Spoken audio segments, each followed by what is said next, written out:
Jacob watched the mood in Laban's household shift like clouds gathering before a storm.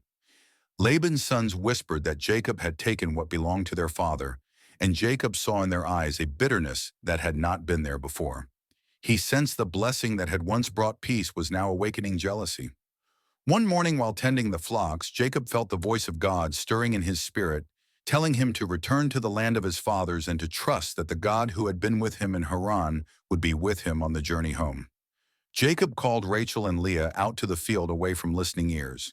He explained how their father had changed his wages again and again, and how God had turned every deceit into prosperity.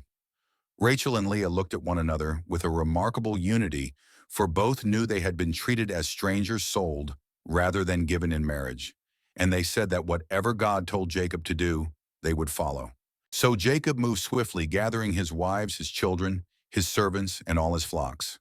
As the camp prepared to depart, Rachel quietly took her father's household idols, a decision the Torah records without explaining her motive, but one that added a hidden tension to the journey. With the caravan ready, Jacob chose a path that avoided the main roads, slipping away without a word, while Laban was away shearing his sheep. Days later, Laban learned Jacob had fled, and anger poured through him. He gathered his relatives and pursued Jacob for 7 days until he finally came upon the camp. But the night before he reached Jacob, God appeared to Laban in a dream, warning him not to harm Jacob.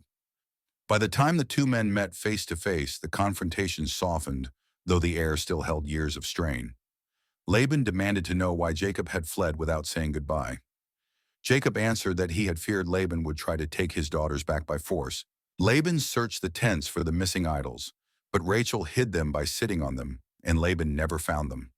The untold truth behind this moment is the quiet tension in Rachel's silence, for Jacob did not know she had taken them, and her choice would remain a sealed moment between her and God. Jacob then spoke with a rare fire, reminding Laban of the 20 years of faithful service, the nights spent without sleep, the cold, the heat, the losses he bore alone, and how Laban had changed his wages repeatedly. It was not Laban, but God who protected him, and God who blessed the work of his hands. Laban listened, and finally the two men agreed to make a covenant together, setting up a stone pillar and a heap of stones as a witness between them. Laban asked that Jacob treat his daughters well, and Jacob agreed. They shared a meal, and in the morning Laban kissed his daughters and grandchildren and returned home while Jacob turned toward the land, promised to him long ago.